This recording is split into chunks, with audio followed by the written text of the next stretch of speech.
अभी कुछ दिनों पहले मेरे पास एक स्टूडेंट आया था कि उसने मुझे बोला कि मैं CFP करूँ कि CFA करूँ। हाँ, ये बहुत क्वेरीज हाँ, यस। तो मैंने उसका पहले बैकग्राउंड चेक किया, तो मुझे पता चला कि उसके जो पेरेंट्स है they are already working as mutual fund distributor, they are having good AUM।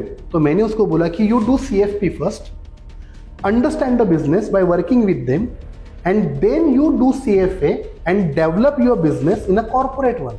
NISM certification के अंदर इतने सारे एग्जाम्स हैं, तो पहले तो कि कौन सा सर्टिफिकेशन करना चाहिए? कॉलेज का स्टूडेंट है फॉर एग्जाम्पल कि अगर आपको डेरिवेटिव्स के सेगमेंट में जाना है तो ये 4 सर्टिफिकेट्स आप ले लो, equity derivatives, commodity derivatives, currency derivatives and interest rate derivatives. लेकिन आपको एक प्रॉपर इक्विटी रिसर्च एनालिस्ट बनना है तो NISM का रिसर्च एनालिस्ट का एक एग्जाम होता है, वो आप एग्जाम दे सकते हो। NISM NCFA में क्या difference? Actually both are the platforms, but NISM is under the SEBI and NCFM is related with NAC. तो बहुत सारे लोग अभी कौन सा प्रेफर कर रहे हैं, NISM के NCFA? डिपेंड्स आपको करना क्या है। अगर मुझे टेक्निकल एनालिस्ट बनना है तो I have to go for NCFM, क्योंकि वहां पे मुझे वो एग्जामिनेशन है। और अगर मुझे रिसर्च एनालिस्ट बनना है तो I have to go to NISM। And what is the difference between CWM and CFP?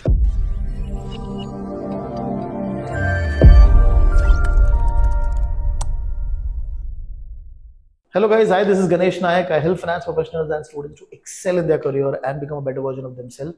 And I also help students preparing for competitive exams in finance like CFA, FRM and SCR. And as a part of that, I am talking to a variety of people, getting different perspective about career and bringing it to you. And today I have with me Jitendra sir. He has a vast teaching experience and he has taught NISM certification exams, CFP and CWM. And today's conversation is going to be more about what is teacher's perspective and what is the student's perspective. Okay, so Jitendra sir, first of all, thank you very much join करने के लिए। आप एक मुझे brief दे पाएंगे आपका जो career journey रहा है अभी तक, ताकि ऑडियंस आपके बारे में ब्रीफ अंडरस्टैंडिंग ले पाए। Yeah, thank you very much Ganesh ji for inviting me here for the podcast and all. Basically after means till 10th standard there was nothing like competitive world or the problem and this and that. Actual problems are started from 10th standard onwards. Okay. I scored good marks in my 10th standard and I was interested to go for engineering and all. But reality is different and our dreams are different. Right. So reality shown me that though you are having good knowledge, good percentage and all, you don't have money. So you are not going to do what you want to do. Right. And from there I had started working full day and I started night college. Means my journey started from night college. 11th and 12th. 11, 12, FY, SY, TY. Whoa. So till graduation I was working full day and doing my college in the night lab. Means in the night college I did my graduation and all. After that means when I was working, I was doing my apprenticeship in BST.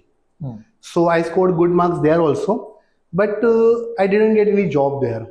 So I started teaching to students. Okay.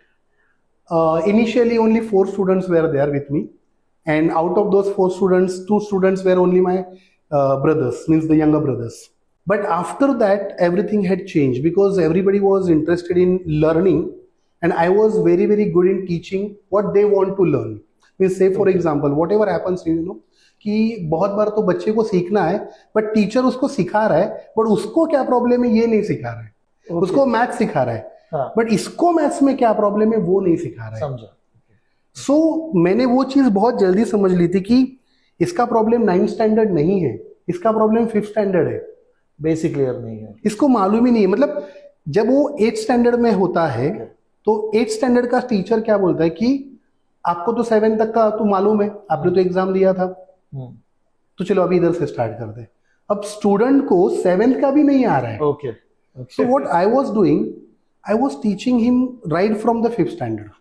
मैंने notes बनाए थे खुद के कि 5th में क्या था, 6th में क्या था, 7th में क्या था, 8th में क्या था, एंड फिर 9th स्टार्ट करता था मैं। तो बच्चे का जो बेस था ना वो क्लियर हो जाता था। एंड जब आप 9th में होते हो और आप 5th का देखते हो ना तो इजी लगता है, 6th का भी इजी लगता है। राइट। एंड जब उसको हाँ और कॉन्फिडेंस के साथ साथ जब उसको ये पता चलता है कि ऑलरेडी ये सारी चीजें मैंने की है, इट्स वेरी सिंपल, तो वो 9th में कॉन्फिडेंटली आ जाता है।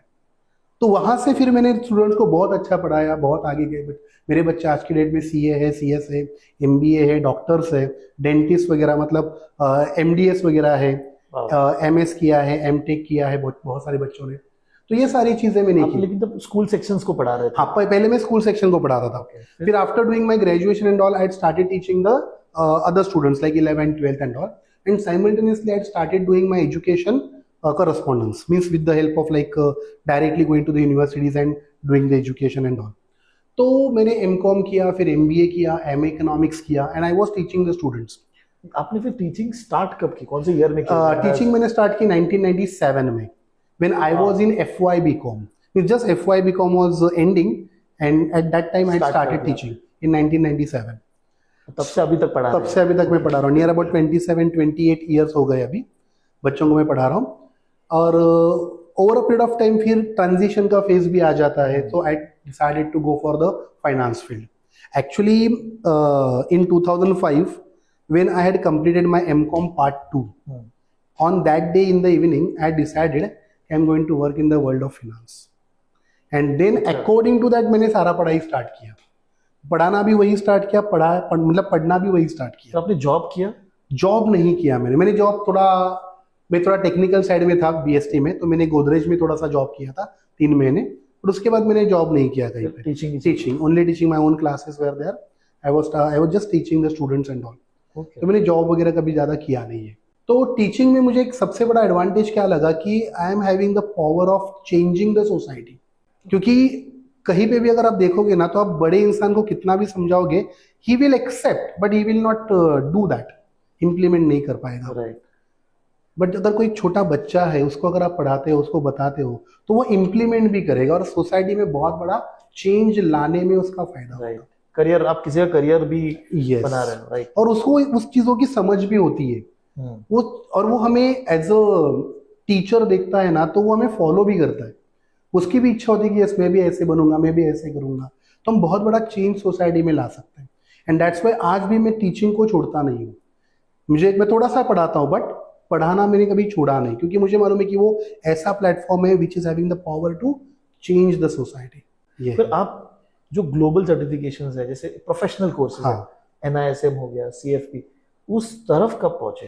2019 में आई ज्वाइन वन इंस्टीट्यूट, जहाँ पे वो सेशंस लेते थे, बताते थे related about finance and related with the career and all. तो वहाँ से मुझे पता चला कि अगर मुझे इस फील्ड में एक्सेल करना है, then I have to go for CFP। So I started doing the preparation of CFP, but then Corona hit, and then also I didn't stop. But 4-5 months were there like कि nothing was going on, online examinations भी नहीं हो रहे, कुछ नहीं हो रहे। तो मैंने उस समय बहुत पढ़ाई किया, उस टाइम को मैंने पूरा यूटिलाइज किया। मैंने उस टाइम पे किसी भी OTT प्लेटफॉर्म पे कुछ नहीं देखा।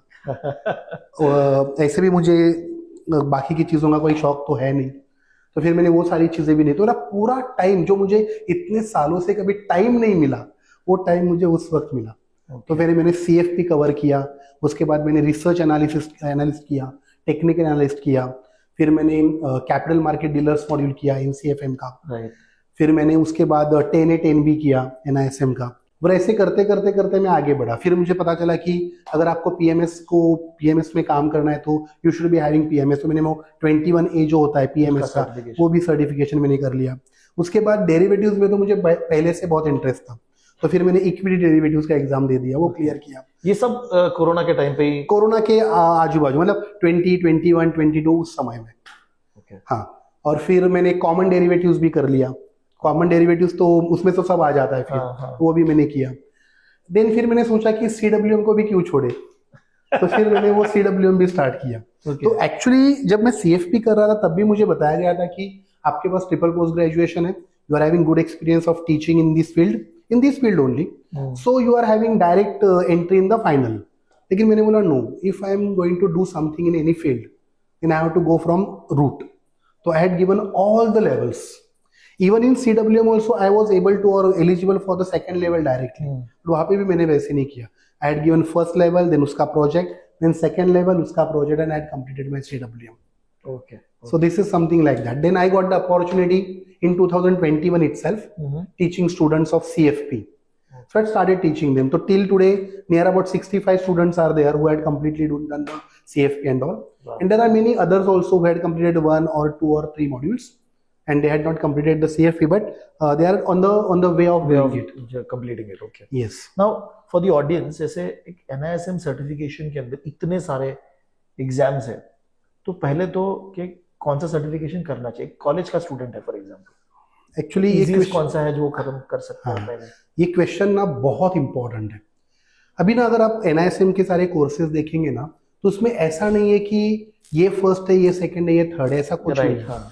आपको क्या ज्यादा अच्छा लगता है? Say for example, if you are interested in derivatives, then you can go for equity derivatives, currency derivatives, commodity derivatives, and interest rate derivatives. Even you can go for the combined examination 13, NISM 13 examination, which is related with the combined derivatives. आप वो दे सकते हो। अगर कोई person है who is interested to do a registered investment advisory, then he can go for 10A 10B. एक आप ना इसको जरा स्टेप बाय स्टेप बताइएगा। हाँ। फॉर एग्जांपल, हाँ, जितने भी आपने अभी सर्टिफिकेशंस बताए कि ये सर्टिफिकेशन करने से आप इस रास्ते फील्ड पे में जा हाँ, सकते हो। ये आप थोड़ा मुझे हाँ, मतलब अगर जैसे मैंने अभी बताया कि अगर आपको डेरिवेटिव्स के सेगमेंट में जाना है, तो ये 4 सर्टिफिकेट्स आप ले लो। Equity commodity, derivatives, commodity derivatives, currency derivatives and interest rate derivatives. तो आपको मतलब उसका पहला फायदा तो ये होता है कि इतना सब रीड करने के बाद, पढ़ाई करने के बाद आपका कॉन्फिडेंस लेवल, नॉलेज लेवल बढ़ जाता है, and then you will be getting the entry directly in that field. Then 2 type से आप एंट्री ले सकते हैं। तो आप खुद का बिजनेस स्टार्ट करो, या आप जो ऑलरेडी कोई बिजनेस कर रहे हैं उसके साथ ज्वाइन हो जाओ and you start working there. अभी समझो कोई पर्सन ऐसा है कि उसको सिर्फ एक सेगमेंट में काम करना है, जैसे कि से for example he is focusing on only on the retired people, तो रिटायरमेंट के बेसिस पे एक मॉड्यूल है NISM में, आप सिर्फ उतना कर सकते हो। समझो कोई ऐसा है कि वो बोलता है कि मुझे कुछ बेचना नहीं है, मुझे एडवाइस करना है, तो वो एडवाइजरी में जा सकता है, और एडवाइजरी में जाने के लिए उसको RIA करना पड़ता है, रजिस्टर्ड इन्वेस्टमेंट एडवाइजर बनना पड़ता है। And for that reason you have to complete 2 examinations, 10A 10B। This is the same certification कि आप स्टॉक का अगर रिकमेंडेशन देते हो तो आपको करना नहीं, वो हाँ, मतलब आप एडवाइजरी में you are studying that particular client, उसका रिस्क प्रोफाइल आप देखते हो, अच्छा। उसके गोल्स क्या है, उसका ड्यूरेशन क्या है गोल्स का, उसका रिस्क एपेटाइट क्या है, उनका इनकम क्या है, एक्सपेंसेस क्या है, उनके पास कितना टाइम शेड्यूल है या कितना टाइम ड्यूरेशन बाकी है। अकॉर्डिंग टू दैट आप उनको गाइड करते हो कि आपको क्या करना पड़ेगा, ओके, कहाँ से इन्वेस्टमेंट करना पड़ेगा, कहाँ पे आपको आपका इमरजेंसी फंड कैसे तैयार करना पड़ेगा, आपको आपका स्टेट प्लान कैसे करना पड़ेगा, ट्रस्ट बनाना है, विल बनाना है, आपके डिफरेंट गोल्स है। सबसे पहला तो रिटायरमेंट गोल है, क्योंकि रिटायरमेंट तो आने ही वाला है। बच्चों का एजुकेशन है, बच्चों का मैरिज है, वेकेशन है, या फिर कुछ हमारे ऐसे भी गोल्स होते हैं कि मुझे एक फार्म हाउस लेना है, एक बड़ा कार लेना है। तो ये सारी चीजों को अचीव कैसे किया जाए वो आपको पूरा एडवाइस करता है registered investment advisor. This is 10A and 10B। 10A and 10B। Okay, उसके हाँ, अलावा उसके अलावा समझो अभी आपको PMS में काम करना है, एंड PMS में आपको डिस्ट्रीब्यूटर बनना है, तो उसमें 21A का एग्जाम होता है, portfolio management services distributor examination. But आप बोलते हो कि मुझे उसमें रिसर्च में भी जाना है PMS में, तो PMS 21B होता है जो मैनेजर से रिलेटेड होता है। तो थोड़ा बहुत आप रिसर्च वगैरह में वो उतर सकते बट हैं, only in PMS। Only in PMS। लेकिन आपको एक प्रॉपर इक्विटी रिसर्च एनालिस्ट बनना है, तो NISM का रिसर्च एनालिस्ट का एक एग्जाम होता है, वो आप एग्जाम दे सकते हो, और फिर उसके अंदर आप एक्सेल कर सकते हो। अभी कोई आज के डेट में लोग होते हैं कि वो बोलते हैं कि मुझे ट्रेडिंग करना है। अगर आपको ट्रेडिंग करना है तो NCFM का टेक्निकल एनालिस्ट का कोर्स होता है, आप वो कोर्स कर सकते हो। मतलब वो एग्जामिनेशन सर्टिफिकेशन लेने के बाद 2 ऑप्शंस आपके पास अवेलेबल है, एक तो आप खुद का बिजनेस करो, या फिर आप किसी ट्रेडिंग फर्म में ज्वाइन कर लो। जो आजकल लोग कैंडल स्टिक्स वो सब देख के यस, उसका पूरा नॉलेज आपको उसमें मिलता है, मतलब मैक्सिमम चीजें आपको वहां पे पता चलती है। ओके, हाँ, बट मेरा वहां पे एक एडवाइस रहेगा, ये कोई भी एग्जाम आप क्लियर करो, बट एग्जाम क्लियर करने के लिए मत करो, आप स्टडी करके एग्जाम क्लियर करो। बिकॉज व्हाट हैपेंस कि NISM हो या NCFM हो, they are giving you the workbook, there are many people they are just not reading that, they are just going for question answer mock test and all, and they are solving it and they are getting passed. But वहां पे क्या होगा कि you will be getting the certificate but you will not be able to work because you don't have knowledge. तो आपको पहले read करना है, mock test is good, but आपको रीड करना है, कम से कम 3 से 5 बार आप रीड करो, उसे समझो, उसमें बहुत सारी चीजें होती है, रेगुलेशन पॉइंट ऑफ व्यू होता है। सबसे इंपॉर्टेंट पॉइंट तो ये होता है कि when you are working in any field there are 2 criteria basically, एक individual criteria which is related with yourself, and the another is related with the client.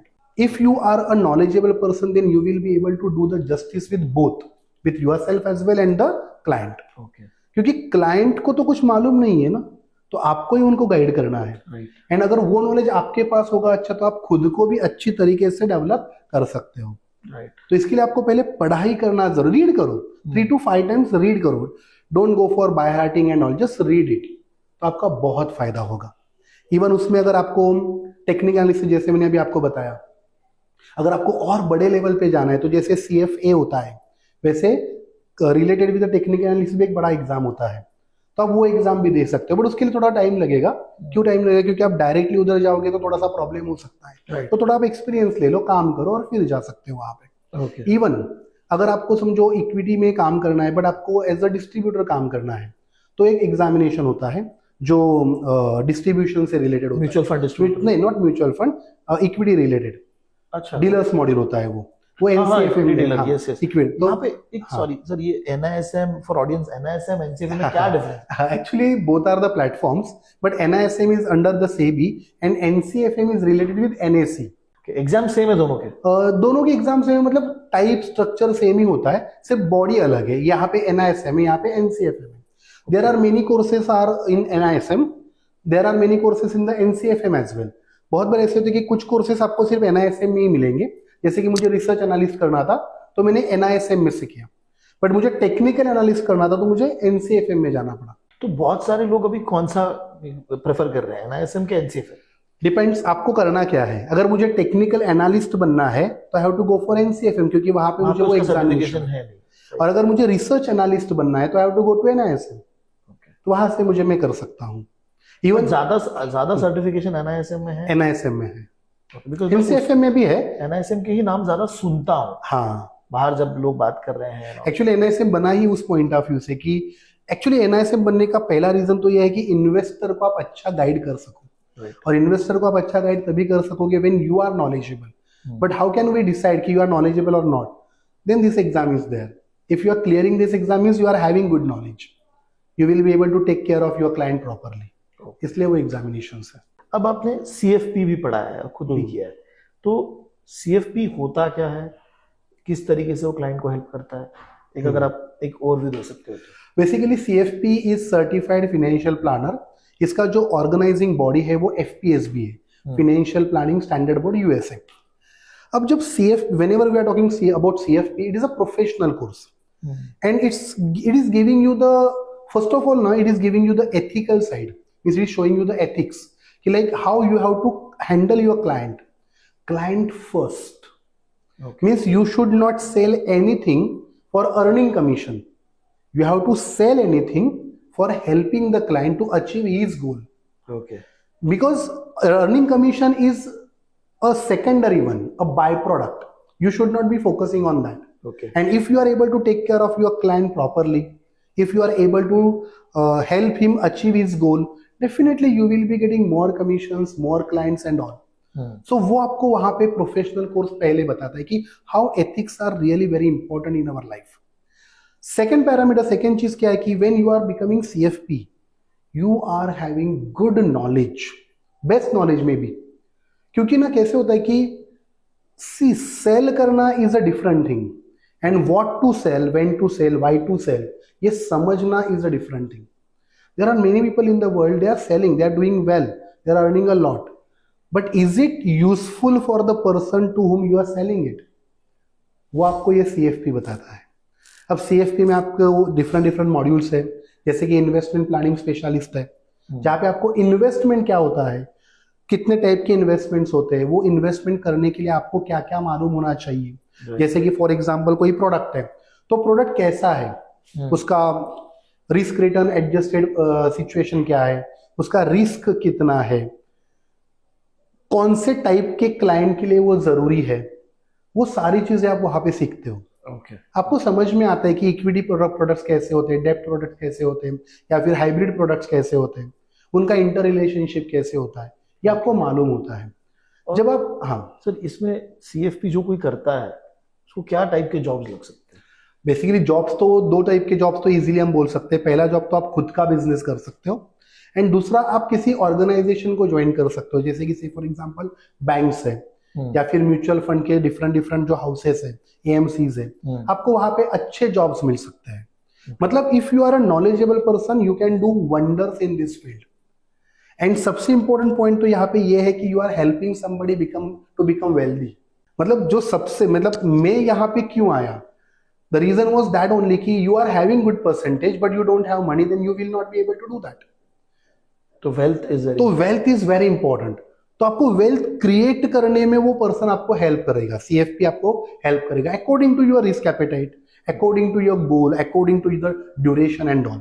अब एक छोटा सा पॉइंट मैं आपको यहाँ पे बताऊंगा कि there are many people they are saying कि मुझे एक बड़ा कार लेना है, कार लेना इज माई ड्रीम.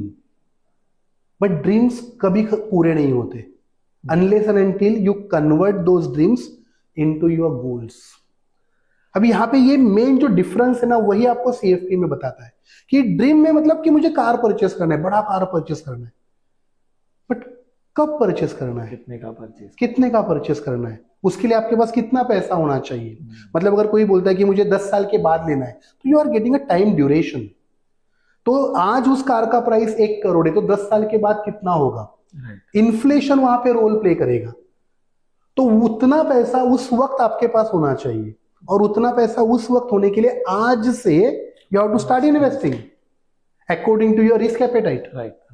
तो कितना इन्वेस्ट करना पड़ेगा आपको. तो ये पूरा का पूरा चीज सीएफपी एक क्लाइंट के लिए देखता है, क्लाइंट के पॉइंट ऑफ व्यू से ही आपको वो बना रहा है, क्योंकि at the end of the day you are investing the money of client and उससे फायदा होगा तो आपको फायदा होगा. And what is the difference between CWM and CFP? Basically, I am always saying कि CFP and CWM don't look at them as a competitors. Look at them as a complementary with each other. कैसे कि अगर आपको यहाँ पे CFP में अगर आप फाइनेंशियल प्लानिंग सीख रहे हो प्रॉपरली, आपको मालूम है कि कैसे आपको उसको वेल्थ जनरेट करके देना है. इवन CWM में आपको वेल्थ क्रिएटेड अगर है तो उस वेल्थ को डेवलप कैसे करना है, प्रोटेक्ट कैसे करना है, स्टेट प्लानिंग कैसे करना है, ये सारी चीजें आपको पता चलती है. मतलब इन शॉर्ट कैसे कि both are helping you to develop, to create and to sustain. बहुत बार कैसे होता है कि हम डेवलप तो कर सकते हैं, क्रिएट होता है, सस्टेन नहीं हो पाता. इवन सस्टेन होने के बाद वो ट्रांसफर नहीं हो पाता नेक्स्ट जनरेशन के. तो वो कैसे प्लान करना ये है, कैसे प्लान करना है उस स्टेट को. मतलब जस्ट इमेजिन कि there is one person who had taken a lot of effort in his life and created a huge wealth. अब उसका डेथ हो जाता है, उसके 2 बच्चे हैं, एक लड़का एक लड़की, दोनों लड़कियां या दोनों लड़कियां, व्हाटएवर, उनमें डिस्प्यूट हो जाता है only because of money brothers whatever. Now अगर उसको स्टेट प्लानिंग मालूम है, उसने जाने से पहले ही स्टेट प्लान करके रखा है, ट्रस्ट बनाया है, विल बनाया है, तो इनमें डिस्प्यूट हो ही नहीं सकता, क्योंकि उसने ऑलरेडी जाके बताया कि इसको ये देना है, इसको ये देना है, इसको ये देना है, दैट्स इट. तो ये सारी चीजें आपको ये प्रोफेशनल कोर्सेज बताते हैं. एंड ये प्रोफेशनल क्यों है मालूम है?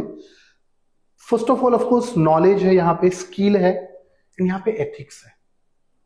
आपको उल्लू बनाने के लिए नहीं किया जाएगा, वो आपको डेवलप करने के लिए किया जाएगा. राइट. और यही चीज यहाँ पे पहले बताई जाती है कि आपको कैसे क्लाइंट के बारे में सोचना है. Client first, you are second, client first, ये बताया जाता है. अभी एक स्टूडेंट, जैसे अभी आपने इतना साल टीचिंग किया है, तो व्हाट इज योर एक्सपीरियंस कि एक स्टूडेंट के दिमाग में करियर पर्सपेक्टिव से कहाँ क्वेरीज होती है और कैसे उसको सॉर्ट आउट किया जा सकता है? सबसे पहले तो ना स्टूडेंट के दिमाग में जो क्वेरी है उसे खुद मालूम नहीं होता कि मुझे करना क्या है. अभी इसमें हम उसे दोष तो नहीं दे सकते because he is not having the information. अगर उसके पास इंफॉर्मेशन होता तो उसे पता चलता कि मुझे क्या करना है, क्या नहीं करना है. अभी कुछ दिनों पहले मेरे पास एक स्टूडेंट आया था कि उसने मुझे बोला कि मैं CFP करूँ कि CFA करूँ. हाँ, ये बहुत क्वेरी. हाँ, यस. तो मैंने उसका पहले बैकग्राउंड चेक किया तो मुझे पता चला कि उसके जो पेरेंट्स है they are already working as mutual fund distributor, they are having good AUM, और उनका वो इकलौता बेटा है.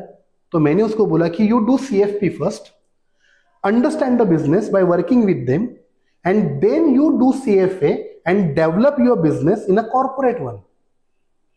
तो CFP की वजह से क्या होगा कि जो एग्जिस्टिंग बिजनेस चल रहा है वो हैंडल करने की आप में ताकत आ जाएगी एंड उसको कॉर्पोरेट लेवल तक पहुंचाने के लिए आपको CFA हेल्प करेगा. राइट. तो अब ऐसे जाओ. अगर कोई पर्सन है जिसको लोगों के साथ बात करना अच्छा लगता है, लोगों से मिलना अच्छा लगता है, रिटेल लेवल पे उसे काम करना अच्छा लगता है, तो CFP will be the better option. Because आप रिटेल एंड पर्सनल फाइनेंस में यस, पर्सनल फाइनेंस।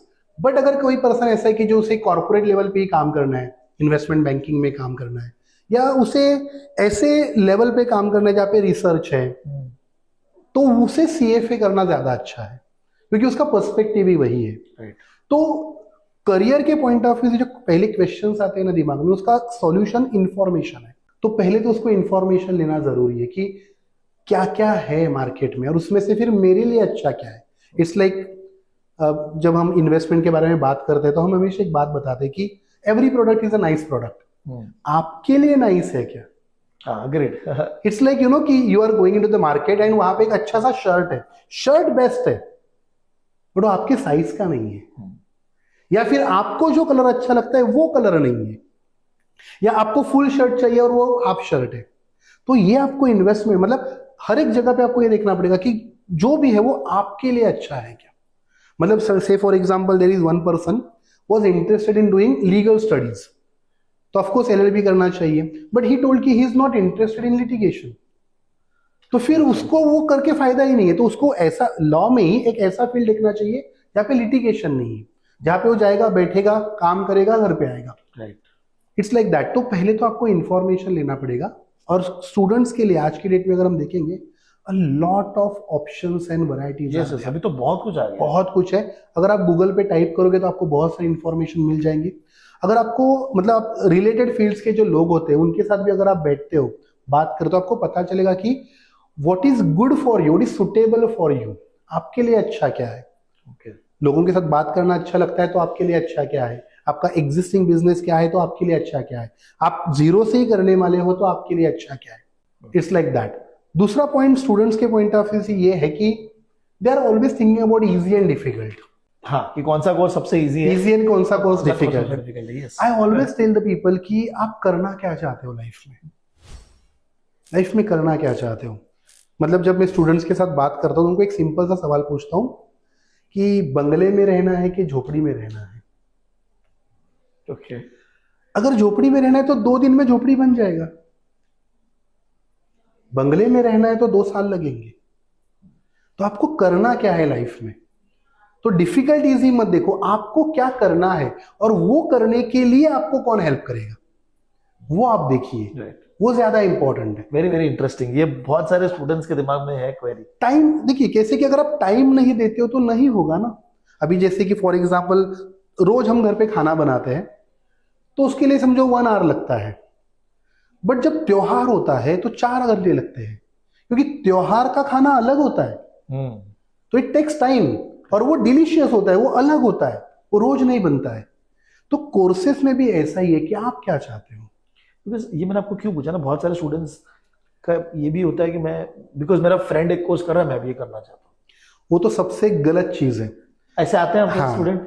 गलत इसलिए है कि आपका फ्रेंड जैसा है वैसे आप हो क्या। अभी से फॉर एग्जांपल मेरे फ्रेंड को IPS करना है, UPSC देखे, तो मुझे मैं भी IPS करता हूं, बट आपका फ्रेंड उतना स्ट्रांग है मेंटली एंड फिजिकली, आप हो क्या। शायद आप IAS के लिए बेस्ट हो, शायद आप IRS के लिए बेस्ट हो, राइट, शायद आप teacher as a teacher best हो, व्हाटएवर, बट ये देखना बहुत जरूरी है कि आपके लिए अच्छा क्या है।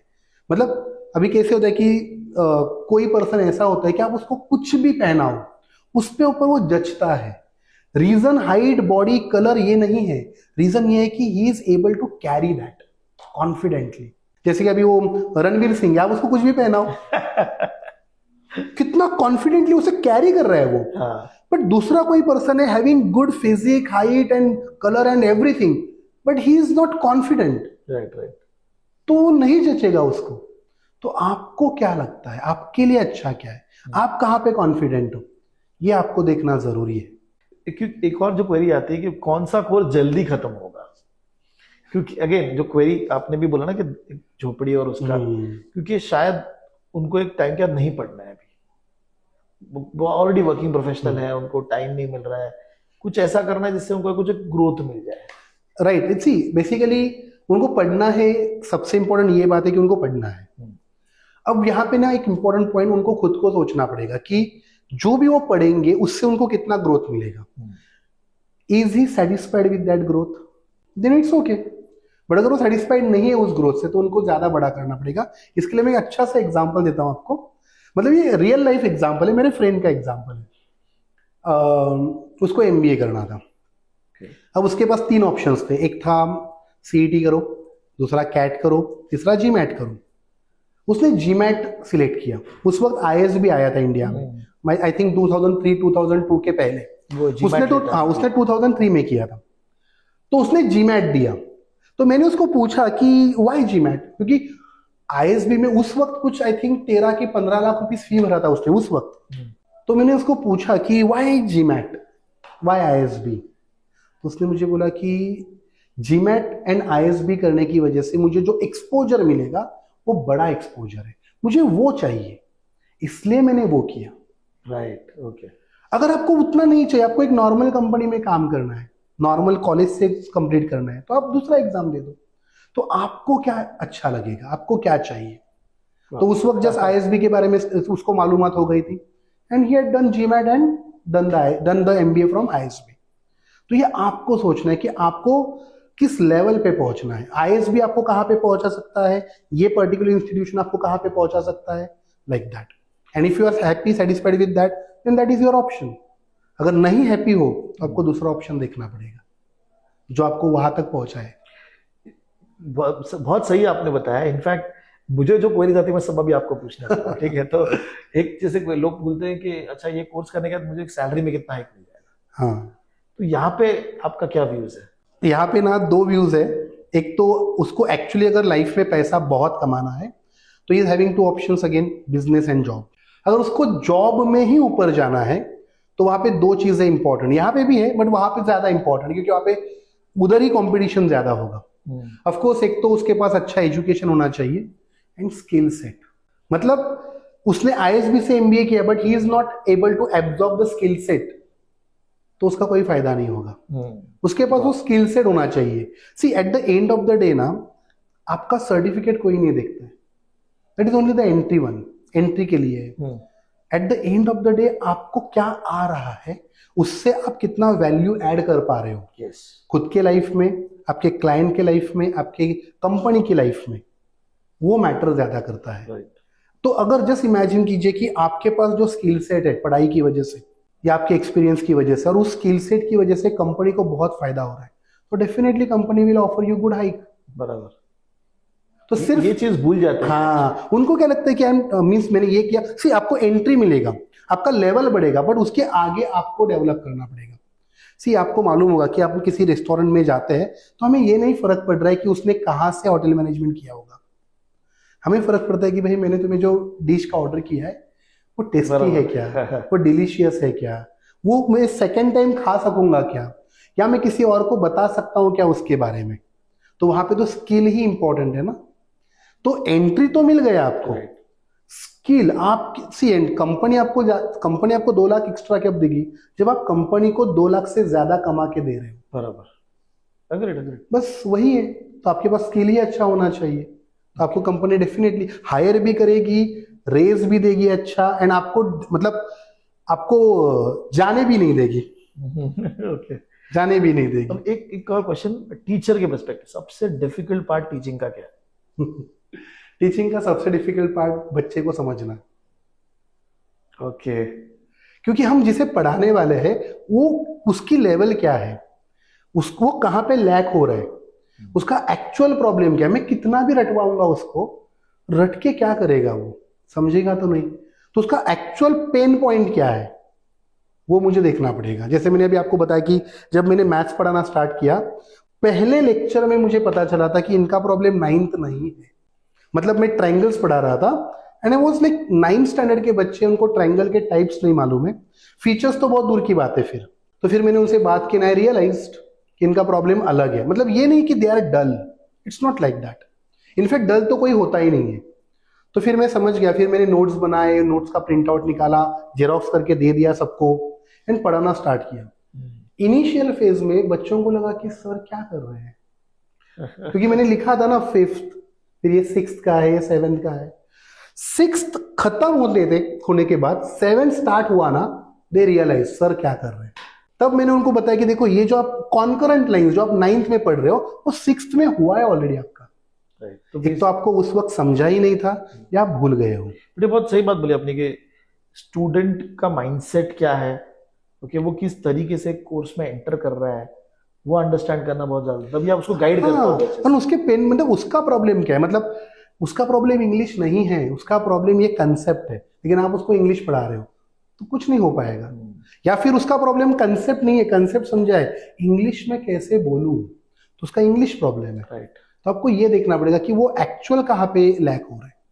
एक बार वो समझ के तो आप कर सकते। इवन क्लाइंट में भी, क्लाइंट को क्या चाहिए, उसे आपका इंग्लिश चाहिए, हिंदी चाहिए, उसे कितने रिटर्न्स चाहिए, वो क्या सोच रहा है, ये आपको पहले समझ में आना चाहिए। ओके। एंड फिर आप उसको अच्छी तरीके से गाइड कर सकते हो। एक एडवाइस जो आपको मिली थी जिसने आपको हेल्प किया, आपके करियर को चेंज किया, ऐसा कोई एडवाइस?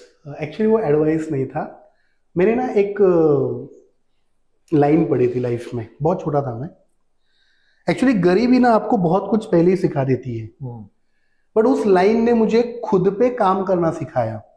और वो लाइन मराठी में है, वो तू चाहेस तुझ्या जीवनाचा शिल्पकार। इट मीन्स आप ही आपके लाइफ में चेंज ला सकते हो, दूसरा कोई कुछ नहीं कर, वो आपको गाइड कर सकता है, हेल्प कर सकता है, सब कर सकता है, करना आपको है। Right. You are only able to do the changes and develop yourself. Nobody else is. वो हम बोलते ना कि हम मिरर के सामने खड़े हो जाते तो यही आदमी है जो आपको बदल सकता है, आप खुद हो। तो उस लाइन ने मुझे लाइफ में बहुत हेल्प किया।